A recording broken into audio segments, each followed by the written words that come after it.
So, yeah, that's me. We wanted to make sure we kept this particular form of mine a secret before you all got to see my initial transformation in episode 3. And yes, I can talk when I look like this. When I go full fox, however, not so much. Parker and I like to refer to this form as the Greater Norwegian Firewolf. Of course, it's neither fire nor wolf, though I believe I do have a little bit of Viking blood running through my veins. Calling me Isla Grace when I'm on all fours like this is not a very smart idea.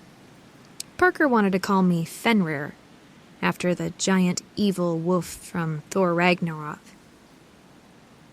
I said no. Eventually we agreed on Scarlet, because, well, something in here has to be technically Scarlet.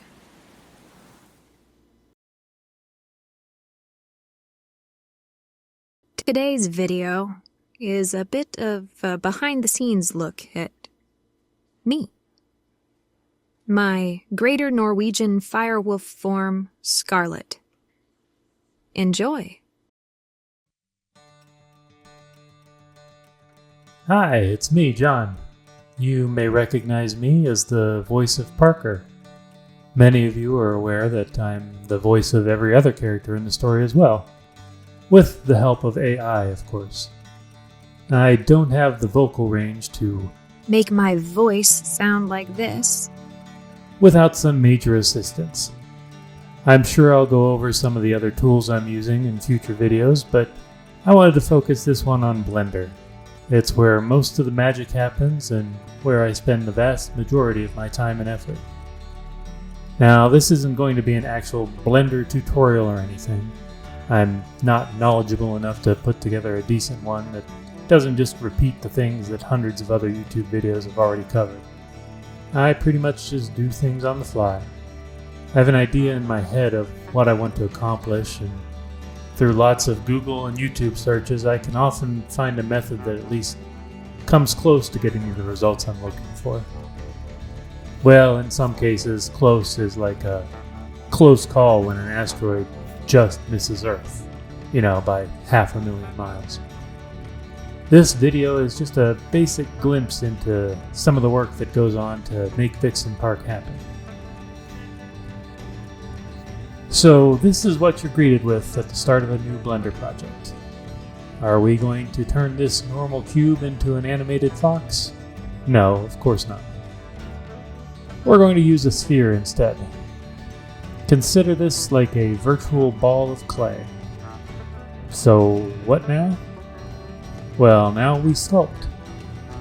The wonderful Blender sculpting tools make it a cinch to turn our boring old sphere into a gorgeous, highly detailed fox. And who needs to use reference images when you can just make it up on the spot? Ta-da! Yeah, often your first attempts at sculpting will probably look similar to one's first attempts at taxidermy or painting restoration. But don't let that get you down. With good references and a diligent attention to detail, you'll end up with a lovely, properly proportioned, Chinese crested dog-looking thing that has no eyes, no teeth, and no tongue. Though you want to be careful when adding eyes, teeth, and tongues to a Chinese crested dog.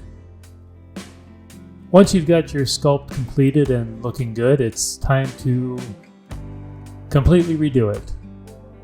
Now, if you're only looking to have your gray, naked, Chinese crested dog-like creation stand and stare straight ahead with a look of muted self-satisfaction on their face, then you're done. However, if you actually want to have your character move and act and come to life, you'll first need to completely redo your sculpting. This is better known as retopology. You see, once you've completed your sculpture, adding in these wonderful, fine details around the eyes, nose, and mouth, you're looking at something that likely contains millions of polygons. You can understand how difficult it is to get all of them to behave how you want, just like with kids, or dogs, or even hair. This is just way too many polygons for even a good computer to calculate. So you have to make it easier by taking an insane amount of geometry and turning it into a slightly more manageable, yet still pretty insane amount of geometry. And you have to do it in a way that makes everything look, well, not like this. Once you've gotten your naked dog retopologized, then you can start animating it. Or you can add fur and make it look not quite so hideous. Well, let's be risque and keep Isla Grace naked here for the time being. In order to animate her, she's going to need some bones. Some creatures can get away with not having bones. Personally, I like boneless chicken myself. But we want our fox to have some structure to her. You could always add bones one by one, but fortunately Blender has some built-in tools, or you can just get some add-ons to make your life much, much easier. Once you have your basic skeleton in place, you just have to align your bones to your character, and then it's time to weight paint. Every Blender artist's favorite pastime. Weight painting is basically telling Blender which bones should affect which parts of your character's anatomy, and how much they should affect those parts. Blender can do a lot of this automatically, but it's certainly not foolproof. It involves rather complicated calculations and will often give some crazy results here and there. After Blender does its thing, you can go back and fix the remaining issues by hand. Fun, fun, fun. Now you have a perfectly functional naked dog-like creature. Adding hair can be done a couple of different ways. I still utilize what's called a particle system because it's what I've used throughout my entire career in Blender. Basically off and on for about 2.5 years now. It takes the geometry of your character and grows hair from those faces. There's a lot you can do with it to avoid having a walking, talking Chia pet. You can determine which faces should have hair and which shouldn't, how dense and how long the hair should be in each area, and how the hair should be styled. Lots of time and effort will eventually get you to the point where your character actually sort of looks like you want. Of course, everything is still the original color of the sphere we started with. So, texturing and shading are some of the last pieces of the puzzle to make your creation come to life. For instance, Isla Grace, or Scarlet here, has a shiny black nose with a pebbled texture, bright golden eyes, pearly white fangs, and of course a lovely coat of many colors. While it's not the same as painting a masterpiece from scratch, there is a lot involved with getting your characters and other objects to look like you want them to look. Fortunately, being colorblind isn't as big of a disadvantage for me when I can sample colors from photos on the internet and use some pre-made textures to get the look and feel I want. I do still have trouble though, and I'm never 100% sure when I upload something that I'm not going to be making a complete fool of myself if my colors turn out to be wrong. Without lots of color sampling and RGB values to look at, there's more than a decent chance that Isla Grace would end up with green hair rather than blonde. One of the biggest things that can often make or break your creations, and is very frequently overlooked, or in my case poorly understood and rarely achieved, is lighting. I'll blame my colorblindness for my failures here as well.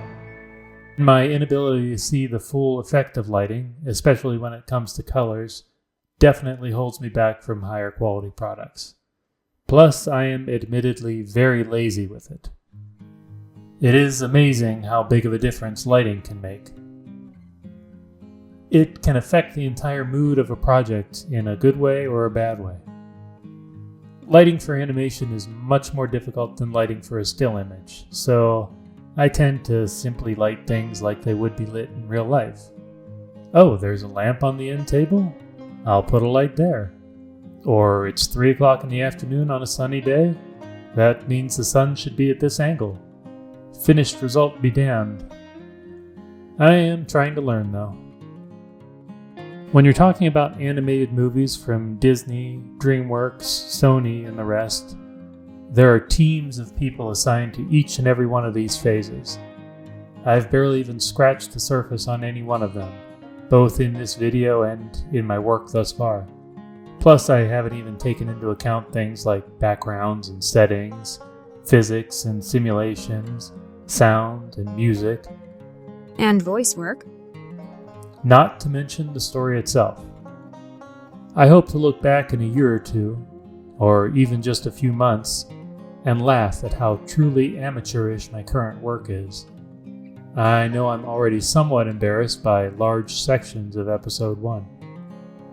Not unlike George Lucas. Well, I guess that's it for now. I hope you all enjoyed this brief glimpse into some of the things I do to make my characters come to life. I will be getting back to work on Episode 4 now. I also plan on starting work on another behind-the-scenes video where I'll do more of a deep dive into Isla Grace's transformation scene. I know there are a lot of people out there who are interested in how it was done, and I'm sure there are just as many who are looking forward to me improving on such scenes in the future. Now, I suppose I will let Scarlett send us out. Hello again, everybody. Thanks for sticking around until the end. If you haven't done so already, please click on that like button and subscribe to the channel. Also, you can help support Vixen Park directly by becoming a patron. The link's down in the description below. Have a great day and see you again soon.